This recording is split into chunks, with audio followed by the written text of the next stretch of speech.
Hi, I'm Sarah, and I need to tell you about the day I discovered my sister had been living my life for 20 years.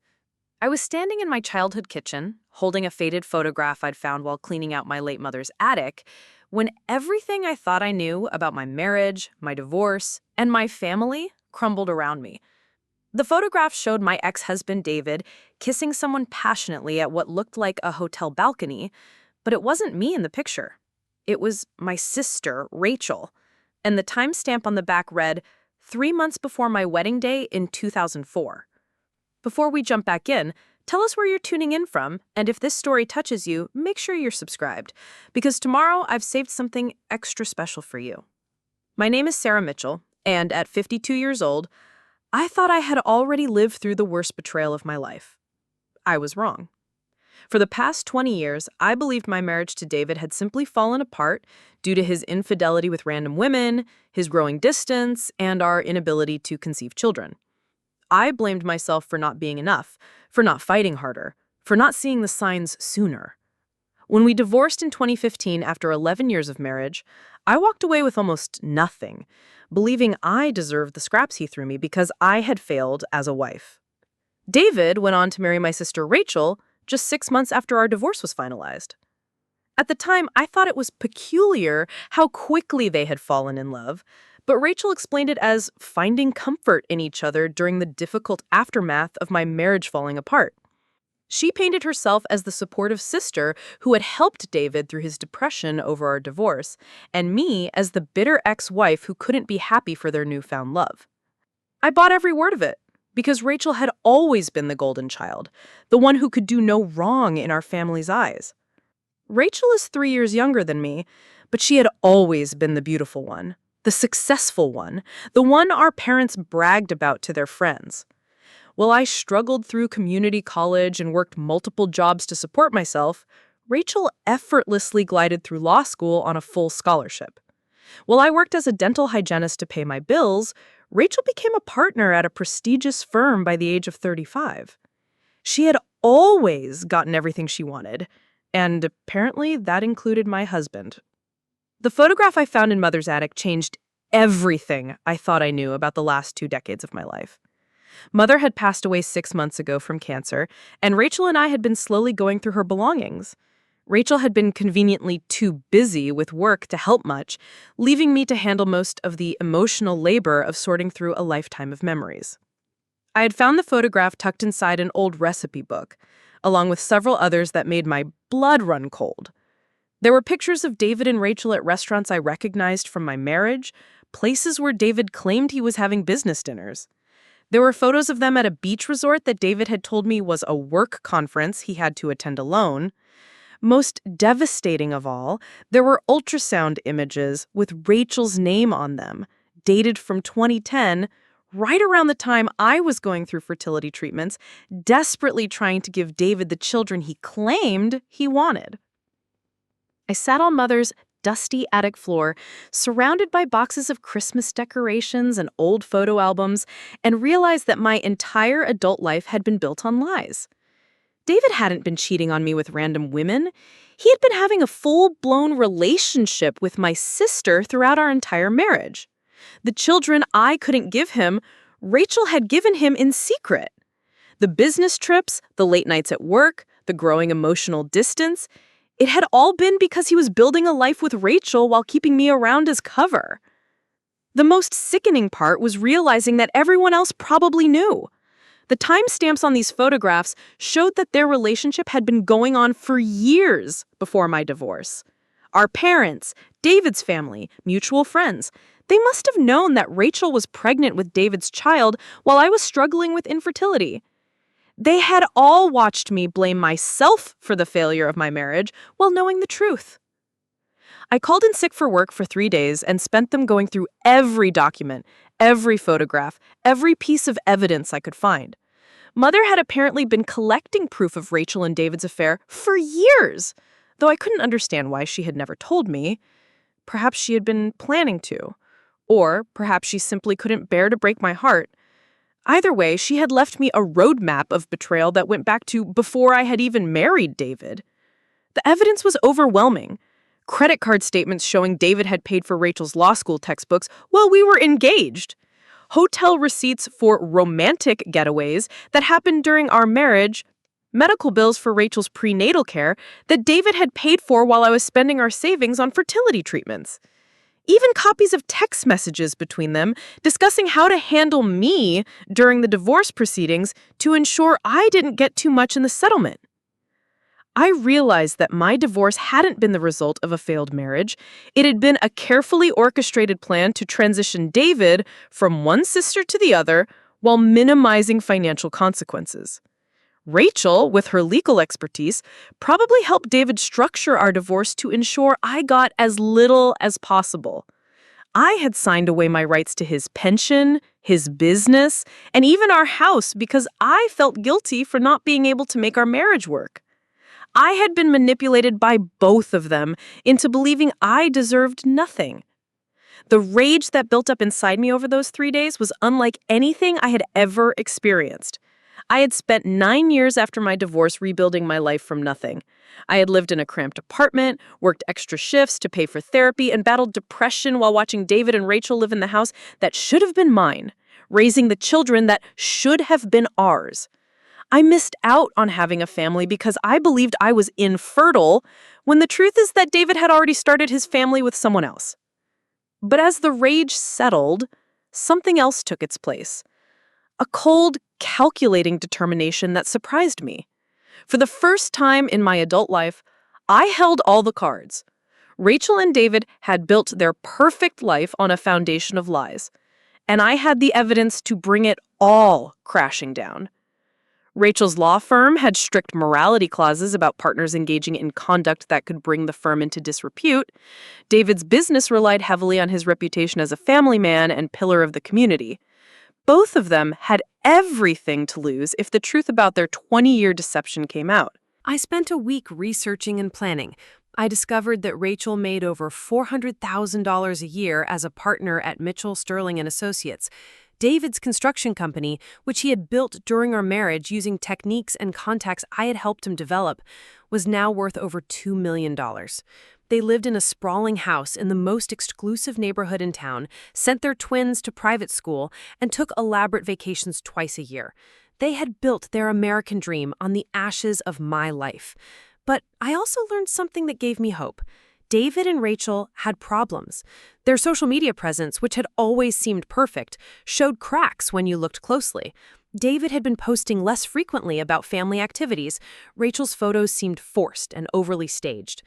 I did some digging and discovered that David's business was struggling with cash flow problems, and Rachel had been working longer hours than ever, possibly to compensate for lost income.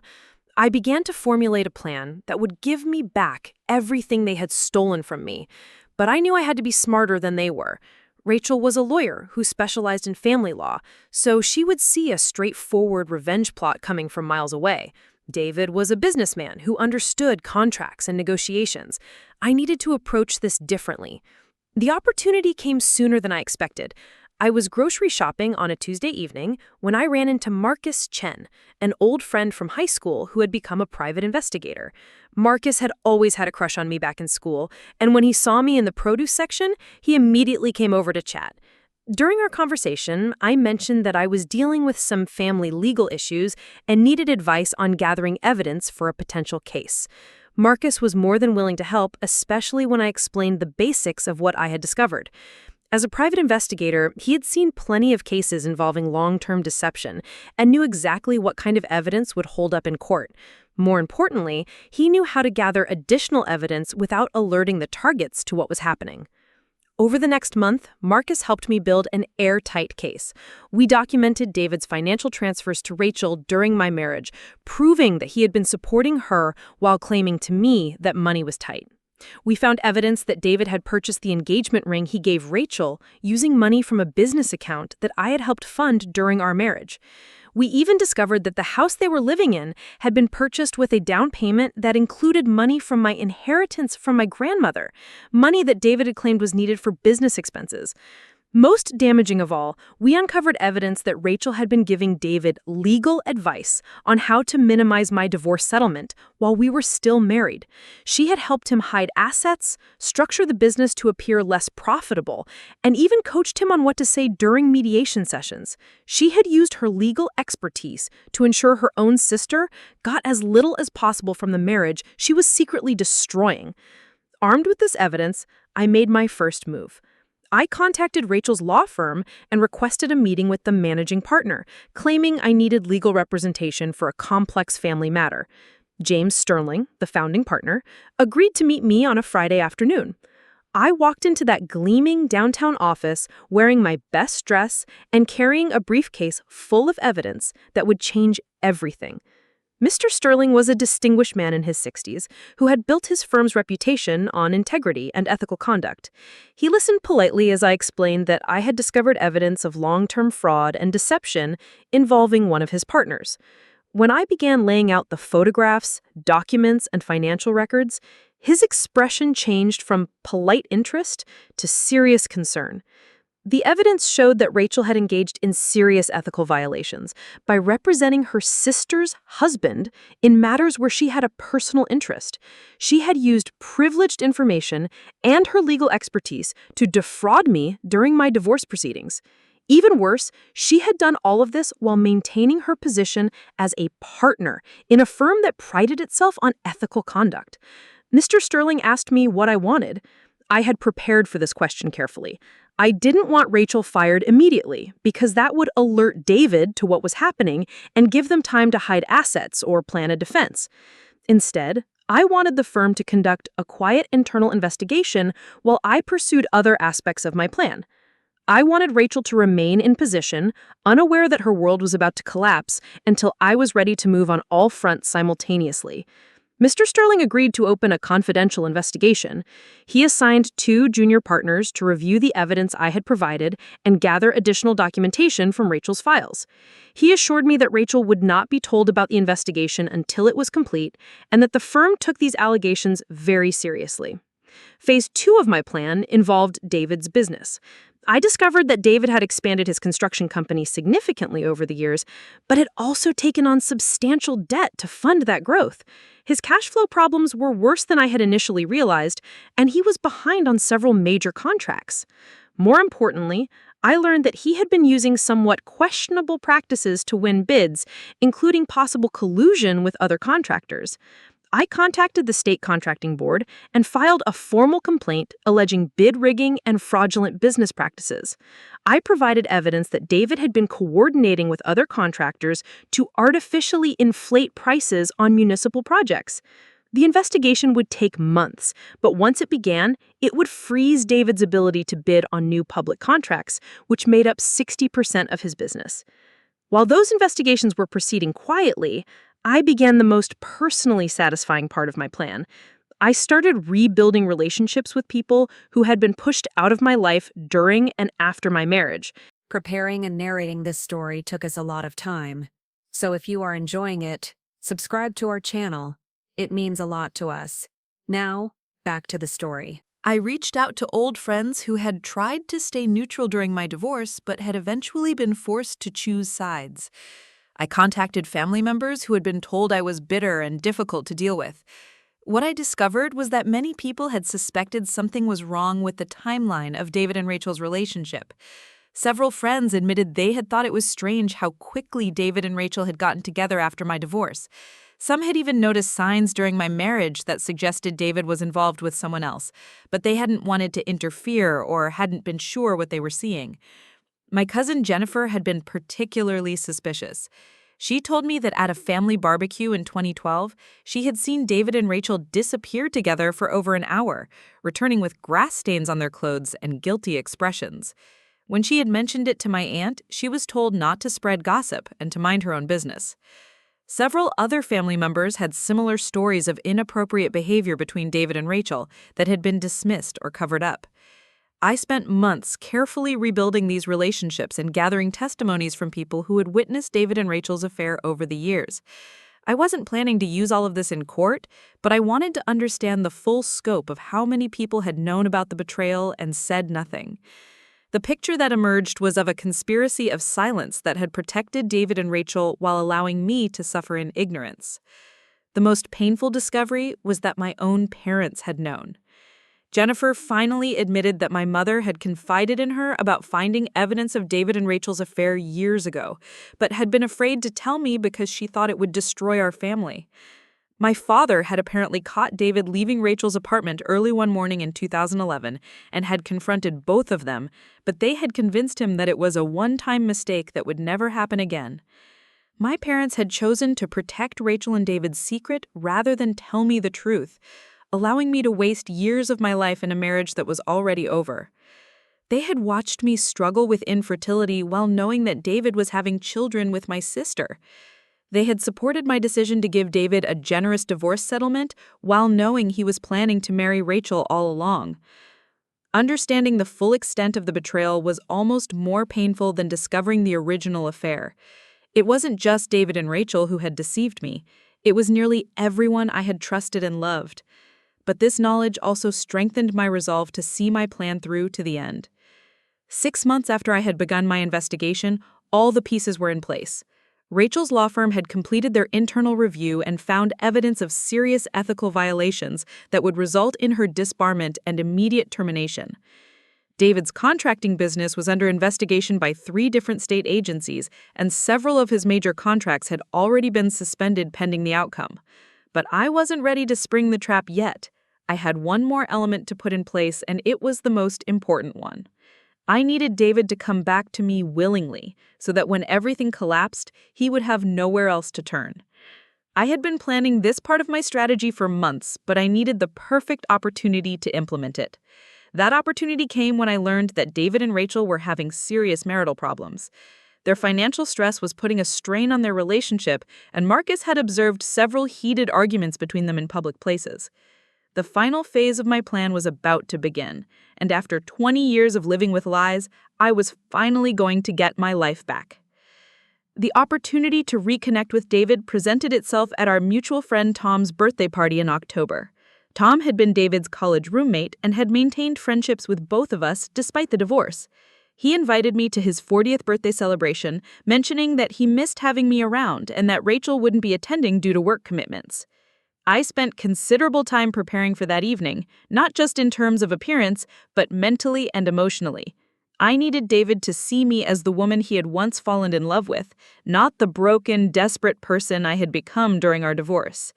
I wore a deep blue dress that had always been his favorite color on me, and I made sure my hair was styled the way he used to love. But more importantly, I worked on projecting confidence and independence. When I walked into Tom's house that evening, I could feel David's eyes on me immediately. He was standing near the kitchen island with a group of guys from college, but his conversation faltered when he saw me. I made sure not to look directly at him at first, instead focusing on greeting Tom and catching up with other friends I hadn't seen in years. The transformation in my life over the past 6 months had been remarkable, and it showed. I had lost 20 pounds, started taking better care of my skin and hair, and had developed a new sense of confidence that came from knowing I held all the cards for the first time in decades. People at the party kept commenting on how great I looked, how much happier I seemed, and how good it was to see me out socializing again. David eventually approached me while I was talking to Maria and Susan, 2 women who had been in our wedding party. He looked older than I remembered, with more gray in his hair and deeper lines around his eyes. The stress of his failing business and troubled marriage was written all over his face. "Sarah, you look incredible," he said, interrupting our conversation with an awkwardness that wasn't typical for him. "I mean, you seem really happy. How have you been?" I smiled warmly, the way I had practiced in the mirror dozens of times. "I'm doing wonderful, David. Really wonderful. Life has been full of surprises lately, and I'm finally in a place where I feel like myself again." We talked for a few minutes about general topics, but I could see him studying me, trying to figure out what had changed. The old Sarah would have been nervous and eager to please, hanging on his every word and seeking his approval. This Sarah was relaxed, confident, and slightly mysterious. When Maria asked about my dating life, I smiled and said I had been keeping myself open to new possibilities, which was technically true, though not in the way she assumed. Throughout the evening, I made sure to be the center of attention without being obvious about it. I told entertaining stories about my recent travels, which I had funded using some of the evidence Marcus had helped me recover from accounts David had hidden during our divorce. I talked about new hobbies I had picked up, like photography and wine tasting. I presented myself as a woman who had not only recovered from our divorce, but had thrived because of it. David couldn't seem to stay away from me. Every time I moved to a different group of people, he would find an excuse to join the conversation. When I stepped out onto Tom's deck to get some fresh air, David followed me within minutes.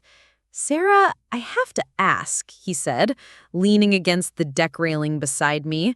"You seem so different.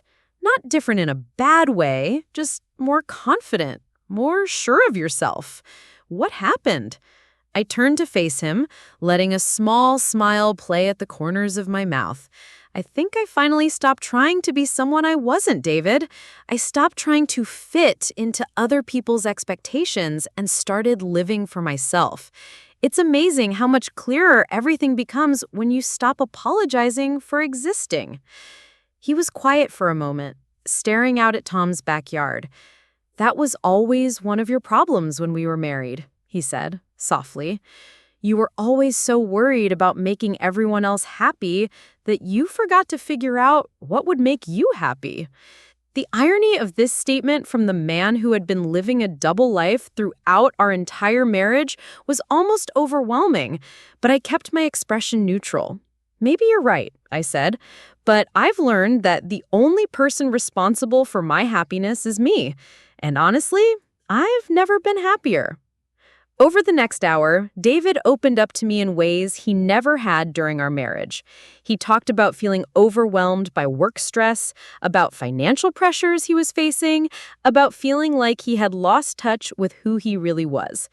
He asked about my life, and I shared carefully crafted stories about my personal growth and newfound independence. The most telling moment came when he mentioned Rachel, almost as an afterthought. "Rachel's been working so much lately," he said. "Sometimes I feel like we're just two people sharing a house and bills, you know? There's no real connection anymore." I made sympathetic sounds while internally marveling at his audacity.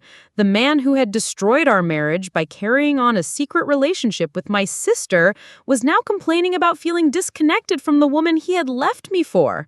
Our coffee meetings became a weekly occurrence, then twice weekly. David began texting me throughout the day, sharing random thoughts or asking for my opinion on various topics. He started calling me his closest friend, saying that I was the only person who really understood him. Within 6 weeks, our relationship had progressed beyond friendship, though we were both pretending otherwise. David would find excuses to touch my hand while we talked or to sit closer to me in coffee shop booths. He began suggesting activities beyond coffee, like walks in the park or browsing in bookstores. The emotional affair that was developing between us felt like justice to me. For 20 years, David and Rachel had carried on their secret relationship while I remained oblivious. Now I was the other woman in David's life, except this time I knew exactly what I was doing and why. David's marriage to Rachel was deteriorating rapidly, though he didn't know I was aware of just how bad things had gotten. Through Marcus's continued surveillance, I knew that Rachel had been staying late at the office not just because of work pressure, but because she was dreading going home. They had been having loud arguments that their neighbors could hear through the walls of their expensive house. More importantly, the investigations I had set in motion were beginning to affect their daily lives. David's business was hemorrhaging money as contracts were suspended and new bids were rejected pending the outcome of the state investigations. Rachel's law firm had quietly begun limiting her access to certain files and excluding her from major client meetings while their internal investigation continued. Neither David nor Rachel knew that their professional troubles were connected, and they certainly didn't know that I was the source of both investigations. They were each dealing with their crises in isolation, which was putting additional strain on their marriage. During one of our coffee dates in December, David finally crossed the line I had been waiting for him to cross. We were sitting in my car after coffee, and he turned to me with tears in his eyes. "Sarah, I have to tell you something," he said. "I think I'm still in love with you. I think I never stopped being in love with you." I reached over and took his hand, feeling simultaneously triumphant and revolted. "David, you're married to my sister. We can't do this." I know, he said desperately. "But my marriage is falling apart, and seeing you again has made me realize what I lost. You were the best thing that ever happened to me, and I was too stupid to appreciate it at the time." The conversation that followed was one I had rehearsed in my mind dozens of times. I played the role of the conflicted ex-wife, torn between lingering feelings and moral obligations. I let David convince me that what we had was too special to ignore, while making it clear that I would never be the other woman in a secret affair. "If you want to explore this, David, you need to be honest with Rachel," I told him. "You need to either fix your marriage or end it, but I won't be part of another deception." David promised he would talk to Rachel and figure out what he wanted to do. As he kissed me goodbye that afternoon, the first time we had kissed in over 8 years, I felt like I was finally taking back what had been stolen from me. But the kiss also reminded me of everything I had lost. For just a moment, I remembered what it felt like to be in love with this man, to believe that he loved me in return, to think we had a future together. The grief of that loss hit me all over again, even as I was in the process of getting my revenge. Over the Christmas holidays, David's marriage reached its breaking point. Rachel's law firm had finally confronted her with the evidence of her ethical violations, and she was given the choice to resign quietly or face public disbarment proceedings. She chose to resign, but the loss of her substantial income created immediate financial pressure on their household. At the same time, David's business continued to spiral downward as more contracts were canceled and potential clients distanced themselves from his company. The stress of their financial situation, combined with the emotional distance that had been growing between them for months, led to increasingly bitter arguments. David called me on New Year's Eve, crying and barely coherent. Rachel had accused him of having an affair, which he had denied, but the accusation had led to a huge fight that ended with Rachel throwing him out of the house. He was staying at a hotel and didn't know what to do next. I drove to his hotel and found him sitting on the bed in a rumpled suit, looking more broken than I had ever seen him. For the first time since I had discovered the truth about their affair, I felt a moment of genuine sympathy for him. Then I remembered the ultrasound pictures, with Rachel's name on them, dated from when I was going through fertility treatments, and my sympathy evaporated. "David, what do you want to happen here?" I asked him gently. "What would make you happy?" He looked at me with red-rimmed eyes. "I want us to try again, Sarah. I want to see if we can build something real this time, something honest. I know I hurt you before, and I know I don't deserve another chance, but I love you. I've always loved you." The declaration I had been waiting for months to hear finally came, and it felt exactly as satisfying as I had hoped it would. David Henderson, the man who had spent 20 years living a double life with my sister, was begging me to take him back. I pretended to consider his request carefully. "David, if we're going to try this, it has to be completely different from before. No secrets, no lies, complete honesty about everything. Can you promise me that?" He nodded eagerly. Anything, Sarah. I'll do anything to make this work. Then you need to tell me the truth about something, I said, pulling out my phone and showing him one of the photographs I had found in Mother's attic. "I need you to explain this picture of you and Rachel from 2004. The color drained from David's face as he stared at the photograph. His mouth opened and closed several times, but no words came out. For the first time in 20 years, David Henderson was speechless.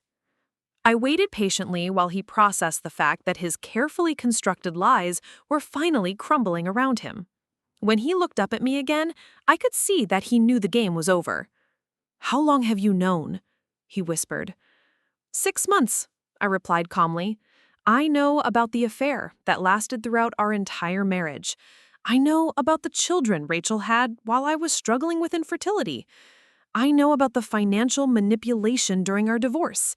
I know everything, David. The hotel room was silent, except for the sound of fireworks going off outside as midnight approached. David sat there staring at me, probably trying to figure out how much trouble he was in and whether there was any way to salvage the situation. "Sarah, I can explain," he started, but I held up my hand to stop him. "No more lies, David. The time for explanations was 20 years ago. Now is the time for consequences." I stood up to leave, but before I reached the door, I turned back to him. "Oh, and David, Happy New Year. Tomorrow is going to be very interesting for both you and Rachel." As I drove home from the hotel, fireworks were lighting up the sky above the city. It felt like the perfect metaphor for what was about to happen to the life that David and Rachel had built on the foundation of their lives. In less than 12 hours, everything they had worked to create was going to explode in spectacular fashion. I had spent months carefully orchestrating this moment, and now it was finally time to watch 20 years of deception come crashing down. David thought he was getting his ex-wife back, but what he was actually getting was justice served at exactly the right temperature: revenge. The next morning brought chaos exactly as I had planned. I woke up early, made myself a strong cup of coffee, and settled in to watch the carefully orchestrated destruction of everything David and Rachel had built on stolen ground.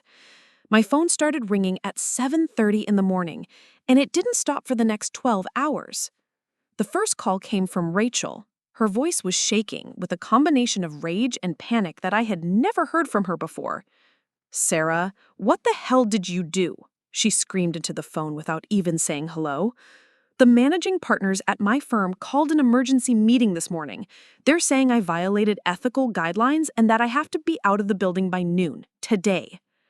I took a slow sip of my coffee before responding. "Good morning to you too, Rachel. I'm sorry to hear about your work troubles. That sounds very stressful." "Don't you dare play innocent with me," she hissed. "I know this is your doing somehow. James Sterling mentioned that someone had provided them with evidence about conflicts of interest involving family members. Who else would have done that?" "Rachel, I have no idea what you're talking about," I said in the most innocent voice I could manage. "But if your firm is investigating ethical violations, maybe you should ask yourself why that might be happening." The silence on the other end of the line stretched for nearly 30 seconds before Rachel spoke again, and when she did, her voice had taken on a coldness that reminded me exactly why I was doing this. "You always were jealous of me, Sarah. Even when we were kids, you couldn't stand that I was more successful, more attractive, more everything than you. This is just petty revenge because you couldn't keep your husband happy." The accusation was so breathtakingly hypocritical that I actually laughed out loud. "Rachel, the only reason you have everything you have is because you stole it from me. But don't worry, that's all about to change."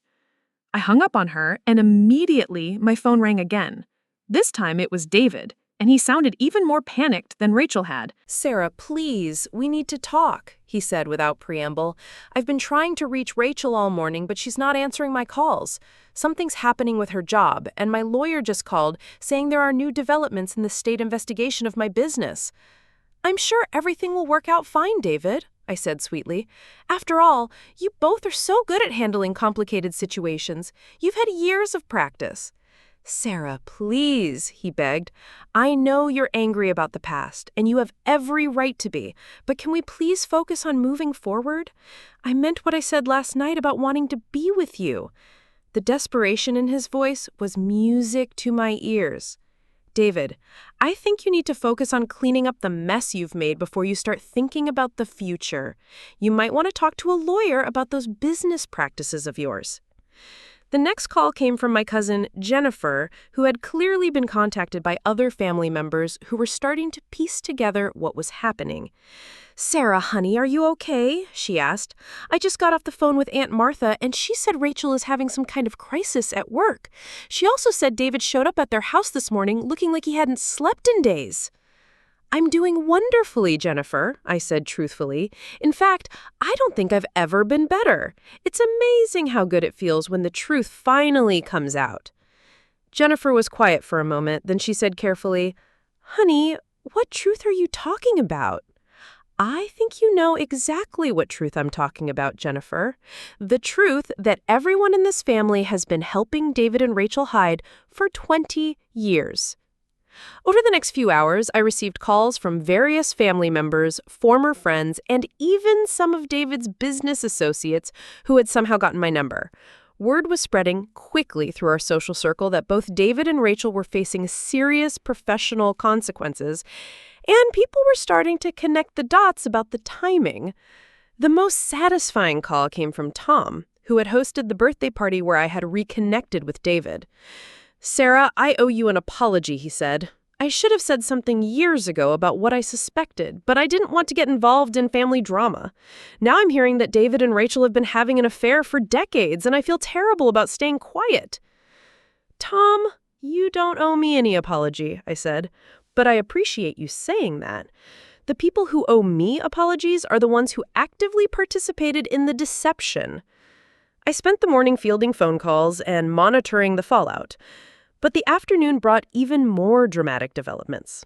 Marcus called to inform me that Rachel had been escorted from her law firm's building by security, carrying her personal belongings in a cardboard box. The sight of the once powerful attorney being publicly humiliated was captured by several people with cell phones, and the photos were already circulating on social media. Even more satisfying was the news that David's construction company had been officially suspended from all state contracts pending the completion of the fraud investigation. The suspension notice had been posted on the state contracting board's website, which meant that every potential client could see that David's business was under investigation for unethical practices. But the real excitement came when Marcus called me again around 3 in the afternoon. Sarah, you need to hear this, he said, barely able to contain his excitement. I've been monitoring David and Rachel's communications, and they're completely turning on each other. Rachel is blaming David for ruining her career, and David is blaming Rachel for giving him bad legal advice. They're talking about divorce. The news that their marriage was imploding sent a wave of satisfaction through me that was better than any drug. For 20 years, they had presented themselves as the perfect couple, the ones who had found true love after the messy end of David's first marriage. Now they were discovering what it felt like when a relationship built on betrayal and deception finally crumbled under pressure. Rachel called me again that evening, and this time her voice had lost all of its previous arrogance. Sarah, please, she said, and I could hear that she had been crying. I know you're behind what's happening to us, and I know we deserve it, but please, can we talk? Can we try to work something out? Work something out? I repeated. Rachel, what exactly do you think we need to work out? I know we hurt you, she said, her voice breaking. I know what we did was wrong, and I know we should have told you the truth years ago, but we were in love, and we didn't know how to handle the situation without destroying the family. The sheer audacity of her trying to paint their 20-year deception as a noble effort to protect the family was almost impressive. Rachel, you didn't tell me the truth because you were selfish and cruel. You wanted my husband and my life, so you took them. You let me blame myself for the failure of my marriage while you were pregnant with his children? You helped him cheat me out of my fair share in the divorce, so you could build your perfect life on the ruins of mine. Sarah, please, she begged. I lost my job today. David's business is falling apart. We're probably going to lose the house. Our kids are asking questions we don't know how to answer. Isn't that enough? Haven't we been punished enough? The question hung in the air between us, and for a moment, I almost felt sorry for her. Then I remembered the ultrasound pictures with her name on them, dated from when I was desperately trying to get pregnant with David's child, and my sympathy evaporated completely. Rachel, you still don't understand, do you? I said quietly. This isn't punishment. This is consequences. For 20 years, you and David lived a life that was built on stealing from me. You stole my husband, my chance at having children, my financial security, and my ability to trust my own family. Now you're experiencing what it feels like to lose everything, the way I did. But we can fix this, she insisted. David and I are getting divorced. You can have him back. We can tell everyone the truth and try to make amends. Please, Sarah, we're family. The irony of Rachel offering to give me back the husband she had stolen, as if he were a borrowed sweater she could return, was almost too much to bear. You're right, Rachel, we are family, which makes what you did to me even more unforgivable. David called me an hour later, and he was even more desperate than Rachel had been. Sarah, I just talked to Rachel, and she told me about your conversation, he said. I want you to know that I'm filing for divorce tomorrow. I'm done with this marriage, done with the lies, done with everything. I want to be with you the way I should have been all along. The man who had spent our entire marriage lying to me was now promising to be honest, and he expected me to believe him. David, do you really think I would take you back after everything you've put me through? But you said last night that you still had feelings for me, he protested. You kissed me back. I thought we were going to try again. I did have feelings for you, David, I said. I had feelings of anger, betrayal, and a desire for justice. As for the kiss, well, sometimes you have to play a role to get what you want.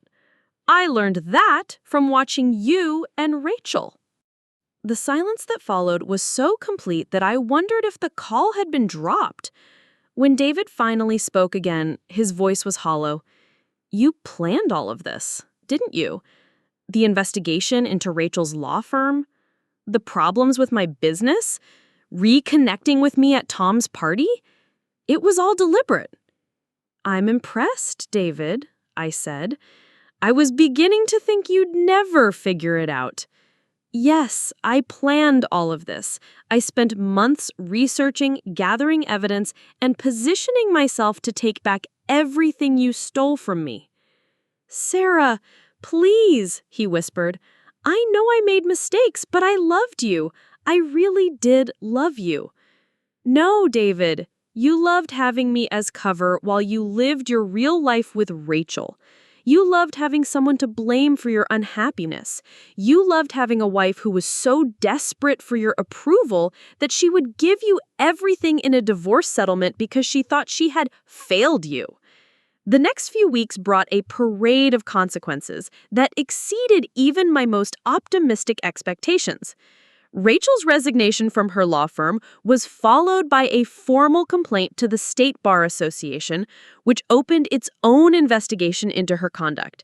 The complaint was based on evidence I had provided, but it had been filed by one of her former clients who felt that Rachel had misrepresented her interests during a divorce case. David's business troubles multiplied daily as word spread about the state investigation. Contractors who had previously worked with him began distancing themselves from his company, and several existing clients canceled their contracts, citing concerns about his business practices. The financial pressure was so severe that David had to lay off most of his employees and was facing personal bankruptcy. Most satisfying of all, David and Rachel's divorce proceedings became increasingly bitter as they fought over assets that were rapidly diminishing in value. The house they had bought with money that partially belonged to me was now worth less than they owed on it, due to the declining real estate market in their neighborhood. Their mutual accusations and recriminations were becoming public knowledge as court documents were filed and gossip spread through our community. I received regular updates on their downward spiral through Marcus, who continued monitoring the situation, and through family members who couldn't resist sharing the latest developments. Rachel had moved into a small apartment across town and was working as a contract attorney for a fraction of her previous salary. David was living in the same hotel where I had confronted him on New Year's Eve, apparently unable to afford anything better. Their twin daughters, who had been attending an expensive private school, had to transfer to public school mid-year when David and Rachel could no longer afford the tuition. The girls, who were now 14 and had never experienced financial hardship, were struggling to adjust to their new reality. While I felt sorry for the children, I couldn't help but reflect on the fact that they had been living a privileged life funded by money that should have been mine. 3 months after the initial confrontation, I received a letter from David that had been delivered to my house by certified mail. In it, he offered a full confession of everything he and Rachel had done, along with a detailed accounting of assets they had hidden from me during our divorce. He estimated that the total value of money and property they had denied me was approximately $600,000, not including interest and emotional damages. The letter also contained a formal apology that was surprisingly detailed and seemed genuine. David acknowledged that he had destroyed my trust, stolen years of my life, and caused me to doubt my own worth and desirability. He admitted that he had been a coward who had chosen the easy path of deception rather than being honest about his feelings. He even acknowledged that his affair with Rachel had begun before our wedding, which meant that our entire marriage had been based on a lie. The final paragraph of the letter was the most interesting. David wrote that he understood he had no right to ask for forgiveness, but he wanted me to know that losing me had been the biggest mistake of his life. He said that reconnecting with me over the past year had reminded him of what real love felt like, and that he would spend the rest of his life regretting the choices that had made it impossible for us to be together. I read the letter several times, and I had to admit that there was a part of me that felt vindicated by his admission of regret. For 20 years, I had wondered if I had somehow been inadequate as a wife, if there had been something I could have done differently to save our marriage. Now I knew that the problem had never been me at all. The problem had been David's fundamental dishonesty and selfishness. But the letter also made me realize that my plan had succeeded beyond my wildest dreams. I had set out to take David back from Rachel and to make them both pay for what they had done to me. I had accomplished both goals more completely than I had ever imagined possible. David and Rachel had lost everything they had built together. Their marriage was over, their careers were in ruins, their social standing had collapsed, and their financial security had evaporated. More importantly, they had lost their sense of moral superiority and their ability to justify their actions as being motivated by love. As for taking David back, I had discovered something unexpected during the process. I didn't actually want him anymore. The man I had loved and mourned for so many years was a fantasy based on lies and manipulation. The real David Henderson was a weak, selfish person who was willing to betray anyone to get what he wanted. Getting him back would not have been a prize worth winning. Instead of taking back my ex-husband, I had taken back something much more valuable: my sense of self-worth, my financial security, and my belief in my own intelligence and capabilities. I had proven to myself that I was not the naive, helpless victim that David and Rachel had assumed I was. I was a woman who could plan, strategize, and execute a complex scheme for justice. The money I had recovered during my investigation had allowed me to completely rebuild my life. I had purchased a beautiful house in a neighborhood I had always dreamed of living in. I had started my own dental hygiene consulting business, using my years of experience to help other practices improve their operations. I had even begun dating again, meeting men who saw me as a complete, interesting person rather than someone to be managed or deceived. Most importantly, I had rebuilt my relationship with family members who had been kept away from me during my marriage and divorce. Jennifer had become one of my closest friends again, and we often talked about how different things might have been if people had been more willing to speak up about what they suspected. 6 months after receiving David's letter, I ran into him at the grocery store. He looked terrible, much older and more worn down than when I had last seen him. His clothes were wrinkled, his hair needed cutting, and he had the general appearance of someone who was barely holding his life together. When he saw me, his face lit up with hope, and he approached me eagerly. "Sarah, hi," he said. "You look amazing. How are you doing?" "I'm doing very well, David," I replied honestly. "I'm happy, healthy, and exactly where I want to be in life. He nodded, though I could see disappointment in his eyes. I got a job. It's not much, just working for another contractor, but it's steady income. I'm trying to get back on my feet. That's good, David. I hope things work out for you. Sarah, he said, stepping closer and lowering his voice, I know I have no right to ask this, but is there any chance we could try again? I've learned so much about myself over the past year, and I know I could be the husband you deserved the first time. I looked at this man who had once been the center of my universe, who had shaped my understanding of love and marriage, who had caused me years of pain and self-doubt. I felt nothing except a mild sense of pity. David, I said gently, I spent 20 years of my life trying to be good enough for you, not understanding that the problem was never with me. I'm not going to spend another day trying to convince you or anyone else that I have value. I know my worth now, and it's far too high to settle for someone who has already proven he can't be trusted. He started to protest, but I held up my hand to stop him. I wish you well, David, I said. I really do. But we're done, permanently and completely. What we had is in the past, and that's exactly where it belongs. As I walked away from him in that grocery store, I felt the sense of closure that I hadn't experienced in decades.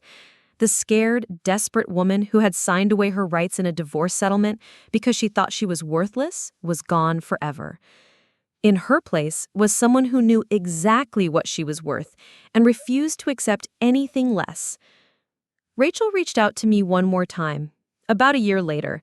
She called on the anniversary of her mother's death, perhaps thinking that shared grief would create an opening for reconciliation.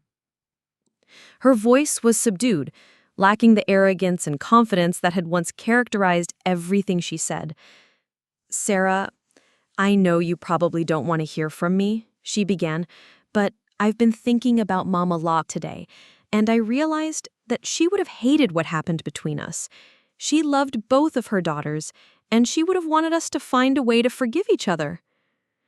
The manipulation was so obvious that it was almost insulting. Rachel was using our dead mother to try to guilt me into forgiveness the same way she had probably used our family bonds to justify her affair with David all those years ago. Rachel, I said calmly, Mom knew about your affair with David. She had evidence of it for years, but she chose not to tell me because she was trying to protect you. So no, I don't think she would have wanted me to forgive you. I think she would have wanted you to face the consequences of your choices. The silence that followed was long enough that I wondered if Rachel had hung up. When she finally spoke again, her voice was barely above a whisper. I lost everything, Sarah. My career, my marriage, my house, my reputation.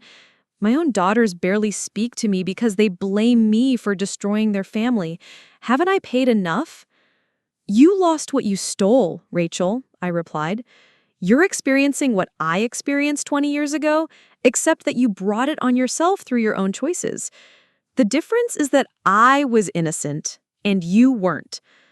I hung up on her, and I never heard from her again. Sometimes I wonder what became of her, but not often enough to actually find out.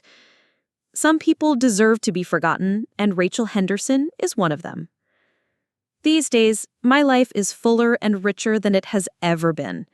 I have genuine friendships based on mutual respect rather than obligation. I have a thriving business that allows me to use my skills and experience to help other people. I have a beautiful home that reflects my own taste rather than someone else's expectations. Most importantly, I have a relationship with myself that is based on truth, rather than the lies other people told me about my worth. I never did remarry, though I've had several meaningful relationships over the past few years. I discovered that I actually prefer my independence to the compromises that marriage requires. I spent so many years trying to be what someone else wanted that I'm still enjoying the freedom to be exactly who I am. The revenge I took on David and Rachel was more complete and satisfying than I had ever imagined it could be. But the real victory wasn't in destroying their lives. The real victory was in rebuilding my own life on a foundation of truth, self-respect, and the knowledge that I am capable of fighting for myself when necessary. Sometimes people ask me if I feel guilty about what I did to David and Rachel. The answer is simple: no. I feel proud that I was strong enough to demand justice when justice was denied to me. I feel satisfied that I was smart enough to outmaneuver people who thought they were smarter than me. And I feel grateful that I learned the difference between revenge and self-respect. David and Rachel thought they could steal my life and get away with it because they assumed I was too weak, too naive, and too desperate for their love to fight back. They were wrong about all three assumptions, and their mistake cost them everything they had built on the foundation of their lies. My sister stole my husband 20 years ago. But I didn't just steal him back. I took back my dignity, my financial security, my sense of self-worth, and my belief in my own power. In the end, that was worth far more than any man could ever be. The aftermath of my confrontation with David and Rachel continued to unfold in ways that surprised even me. 3 weeks after David's desperate letter arrived, I received an unexpected visit from their twin daughters, Emma and Sophie. They were 15 now, and seeing them on my doorstep brought a complex mixture of emotions I hadn't anticipated.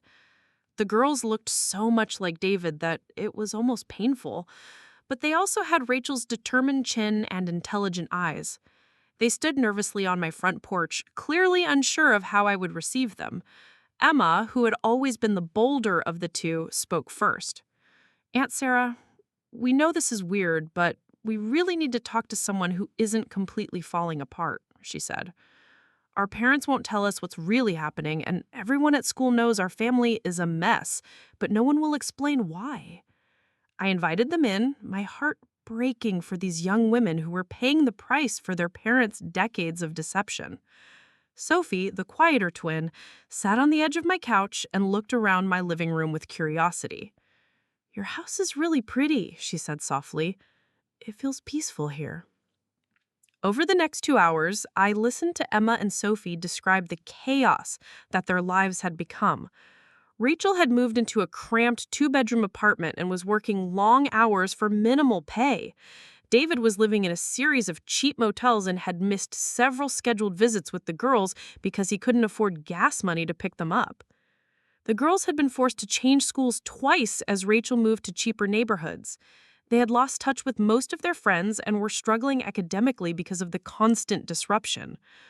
Most heartbreaking of all, they blamed themselves for their parents' problems, believing that if they had been better daughters, their family would still be intact. "Emma, Sophie," I said gently, "your parents' problems have nothing to do with you. These issues started long before you were born, and they're about choices your parents made, not about anything you did or didn't do." "But why won't they tell us what happened?" Sophie asked, tears streaming down her face. "Everyone keeps saying there were mistakes and poor decisions, but no one will explain what that means. We feel like we're living in some nightmare where all the adults know something we don't." I found myself in an impossible position. These girls deserved to know the truth about their family, but it wasn't my place to tell them that their entire existence was built on their parents' betrayal of me. At the same time, I couldn't bear to watch them torture themselves with guilt over problems they hadn't created. "Your parents made some choices about the relationship that hurt other people," I said carefully. "When those choices finally came to light, there were consequences that affected their careers and their marriage. None of that is your fault, and none of it means they love you any less." Emma looked at me with eyes that were far too old for her 15 years. "The choices were about you, weren't they?" she asked quietly.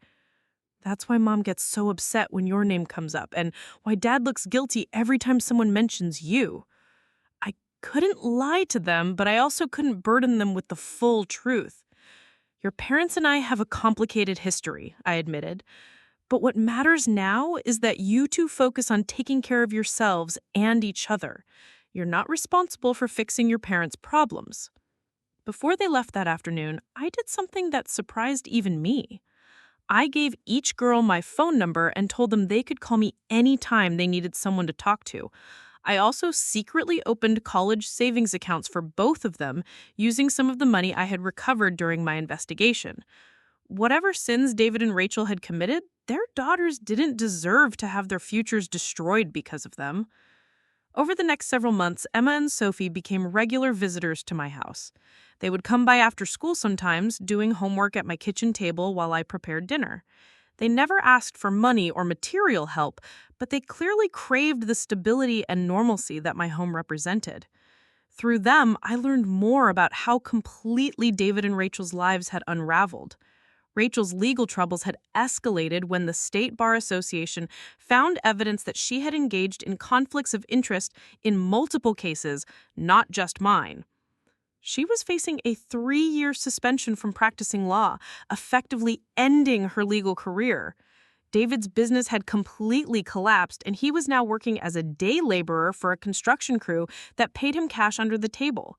He had moved in with his elderly mother because he couldn't afford rent anywhere else. The proud, successful man who had once owned a thriving company was now dependent on his 70-year-old mother for shelter. The girls also told me that David and Rachel's divorce had become increasingly bitter as they fought over debts rather than assets. Both of them were facing potential bankruptcy, and their lawyers were arguing over who would be responsible for various loans and credit card debts they had accumulated during their marriage. Most satisfying to me was learning that their social circle had completely abandoned them. The country club had revoked their membership when David could no longer pay the fees. The private school where their daughters had attended offered them financial aid, but Rachel was too proud to accept it and withdrew the girls instead. Former friends crossed the street to avoid speaking to them in public. The isolation they were experiencing was exactly what I had endured during my divorce, when people chose sides and decided that maintaining relationships with the successful couple was more important than supporting the discarded ex-wife. Now, David and Rachel were discovering how shallow their friendships had been, and how quickly people could turn away when scandal and financial problems arose. 6 months after the twins had first visited me, Emma came by alone one afternoon, looking more serious than I had ever seen her. "Aunt Sarah, I need to ask you something, and I need you to be completely honest with me," she said. I braced myself, suspecting that she had figured out more of the truth than I had given her credit for. "What do you want to know, Emma?" She took a deep breath before speaking. "I found some old photo albums in Mom's closet when I was helping her pack for another move. There were pictures of her and Dad together from when they were much younger, and some of them had dates on them from before you and Dad got divorced. I also found medical records that showed Mom was pregnant with us during a time when she told us you and Dad were still married." The intelligence in her eyes reminded me painfully of Rachel at that age, but unlike her mother, Emma seemed genuinely interested in truth rather than manipulation. I looked at this brave young woman who was trying to make sense of a situation that most adults couldn't handle with grace. "Emma," I said slowly, "your parents' relationship began while your father and I were still married. Your mother and I haven't spoken honestly in years because of choices they made during that time. That's why their marriage and careers fell apart when the truth finally came out." She nodded, tears streaming down her face, but she didn't seem surprised by my confirmation of what she had already suspected.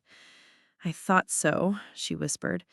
"That explains why Grandma and Grandpa always seemed so uncomfortable when we talked about family history and why you disappeared from our lives so suddenly." I reached across the table and took her hand. "Emma, none of this changes the fact that you and Sophie are innocent victims of their choices. You're both amazing young women, and you deserve better than the chaos you've been living in." What she said next broke my heart completely. "Aunt Sarah, I know this is a lot to ask, but when Sophie and I turn 18, would it be okay if we considered you family again? Not to take sides or make anyone feel bad, but because you're the only adult in our lives who treats us like we matter and tells us the truth." The request hit me harder than anything that had happened during this entire ordeal. These girls, who had every reason to hate me for destroying their parents' lives, were asking to maintain a relationship with me because I was the only stable adult figure they had left. "Emma, Sophie, "You are family to me," I said through my own tears. "You always have been, regardless of what happened between your parents and me. When you're ready to make your own choices about relationships, my door will always be open to you." That conversation marked a turning point in how I viewed the consequences of my actions. I had been so focused on making David and Rachel pay for their betrayal that I hadn't fully considered how their children would be affected. While I didn't regret seeking justice, I realized that I had a responsibility to help minimize the damage to Emma and Sophie. Over the next year, I quietly provided support to the twins in ways their parents never knew about. I paid for Emma's SAT prep course when Rachel couldn't afford it. I bought Sophie a laptop for school when hers broke and David had no money to replace it. I even hired Emma to help me with filing and organizing in my dental consulting business, giving her legitimate work experience and spending money. The girls thrived under the stability I provided, and their grades improved dramatically once they had a safe space to study and adults who believed in their potential. Emma decided she wanted to study business management, while Sophie was drawn to social work, wanting to help other families navigate difficult situations. Meanwhile, David and Rachel continued their downward spiral. Rachel's law license suspension became permanent when additional ethical violations were discovered during the Bar Association's investigation. She was working as a paralegal for a small firm that specialized in personal injury cases, making less in a year than she used to make in a month. David's situation was even worse. His mother's house was foreclosed upon when she could no longer afford the mortgage payments on her fixed income. David had been contributing nothing to household expenses while living there, and his presence had actually made her financial situation worse. Both of them ended up in subsidized housing, a far cry from the luxury lifestyle David and Rachel had enjoyed during their marriage. The final blow to their relationship came when Rachel discovered that David had been secretly meeting with me regularly during the month leading up to their separation. She hired a private investigator to follow him, probably hoping to gain an advantage in their divorce proceedings, and learned about our coffee dates and emotional conversations. Rachel confronted David about his relationship with me, and according to Emma, the argument that followed was so explosive that the police were called by neighbors. Rachel accused David of manipulating me for financial gain, while David accused Rachel of being jealous of his relationship with someone who actually cared about him. The irony of Rachel being upset about David's deception was not lost on me. For 20 years, they had both lived double lives, keeping secrets and manipulating people to get what they wanted. Now they were experiencing firsthand how it felt to be betrayed by someone they trusted. Their divorce was finalized 18 months after I had first confronted David with evidence of their affair. Neither of them got anything of value from the settlement because there were no assets left to divide, only debts. Rachel kept the small apartment she was renting, while David remained in subsidized housing. The custody arrangement for Emma and Sophie was complicated by the fact that neither parent had a stable living situation or reliable income. During this time, I had been building a relationship with someone new. Dr. Michael Torres was a dentist who had hired my consulting firm to help streamline his practice operations. He was 55, divorced, and had 2 grown children who lived in other states.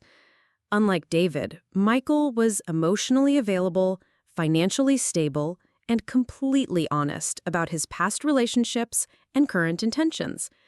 Michael knew about my history with David and Rachel, and he understood why I had felt compelled to seek justice for their betrayal.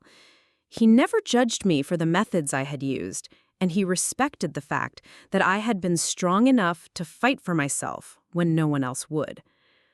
Our relationship developed slowly and naturally, without the desperation and need for validation that had characterized my marriage to David. Michael appreciated my intelligence and business acumen, and he encouraged me to expand my consulting practice. With his support, I hired 2 additional consultants and began working with dental practices across 3 states. 2 years after David and Rachel's divorce was finalized, I married Michael in a small ceremony attended by close friends and, to my great joy, Emma and Sophie. The girls had maintained their relationship with both of their parents, but they had also become an important part of my new life. Emma was now 18 and had received a full scholarship to study business at the state university, funded partly by the college savings account I had established for her and partly by her own academic achievements. Sophie, now 17, was planning to attend community college before transferring to a 4-year school to study social work. Both girls had developed into remarkable young women despite the chaos of their childhood. They had learned valuable lessons about honesty, integrity, and the importance of making choices based on long-term consequences rather than short-term desires. In many ways, they had become wiser and more mature than their parents had ever been. The wedding reception was held in the backyard of Michael's house, which had become our home together. It was a simple, joyful celebration that focused on the future rather than dwelling on the past. As I danced with my new husband, surrounded by people who genuinely cared about me, I reflected on how dramatically my life had changed since I first discovered those photographs in my mother's attic. The woman who had once been so desperate for David's approval that she would accept any treatment he chose to give her was gone forever. In her place was someone who knew her own worth and refused to settle for anything less than genuine love and respect. The scared, broken person who had signed away her rights in a divorce settlement had become a successful businesswoman who made her own decisions and controlled her own destiny. David and Rachel had both tried to contact me around the time of my wedding to Michael, perhaps hoping to offer congratulations or seek some kind of reconciliation. I didn't respond to their messages.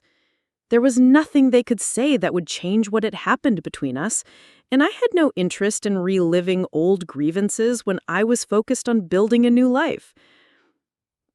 The last I heard about them was through Emma and Sophie, who maintained minimal contact with both parents, but kept me informed about their general welfare. Rachel had remarried to a man who worked in insurance sales and earned about as much as she did as a paralegal. They lived in a modest apartment and seemed to have settled into a quiet, unremarkable life together.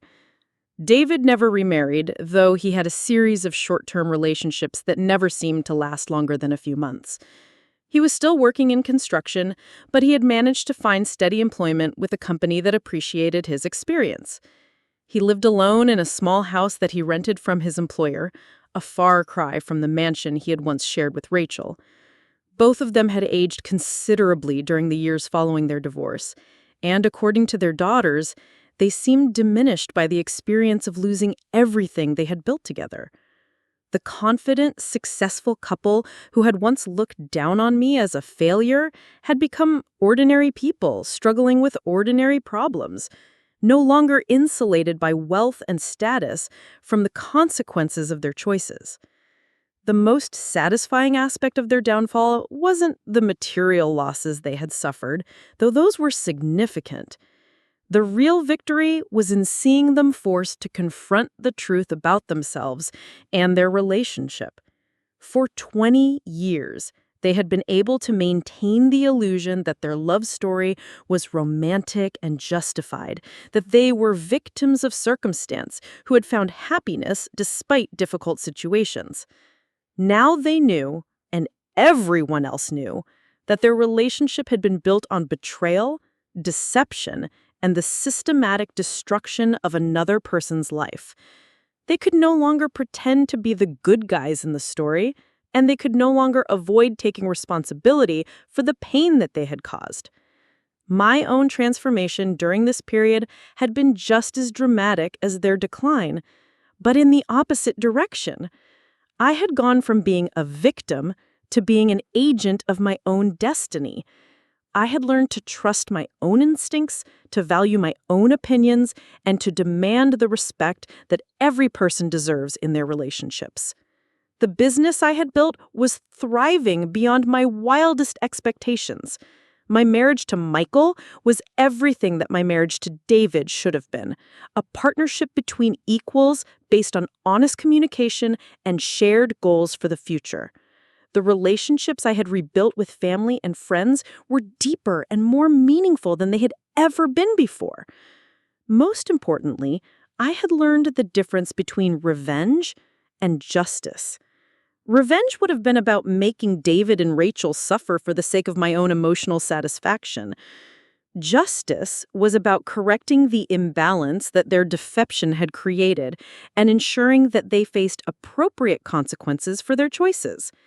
The fact that they had lost their careers, their marriage, their social standing, and their financial security wasn't something I had done to them out of spite. It was the natural result of their own actions finally being exposed to the light. I had simply been the catalyst that forced the truth to emerge after 20 years of carefully maintained lies. Looking back on everything that had happened, I realized that discovering the truth about David and Rachel's affair had been the best thing that ever happened to me, even though it had been incredibly painful at the time. If I had never learned about their betrayal, I would have spent the rest of my life wondering what I had done wrong, blaming myself for the failure of my marriage, and accepting less than I deserved from every relationship that followed. Instead, I had been forced to confront the reality of who David really was and what our marriage actually had been. That painful confrontation with truth had freed me to build a life based on authenticity rather than illusion, on self-respect rather than desperation for approval, and on genuine love rather than the desperate need to be needed. My sister had stolen my husband 20 years ago, but in the end, she had done me the greatest favor of my life. She had forced me to become strong enough to fight for myself, smart enough to outmaneuver people who underestimated me, and brave enough to demand the life I deserved. The woman I had become was infinitely superior to the woman I had been, and I had David and Rachel's betrayal to thank for that. Transformation. Up next, you've got 2 more standout stories right on your screen. If this one hit the mark, you won't want to pass these up. Just click and check them out.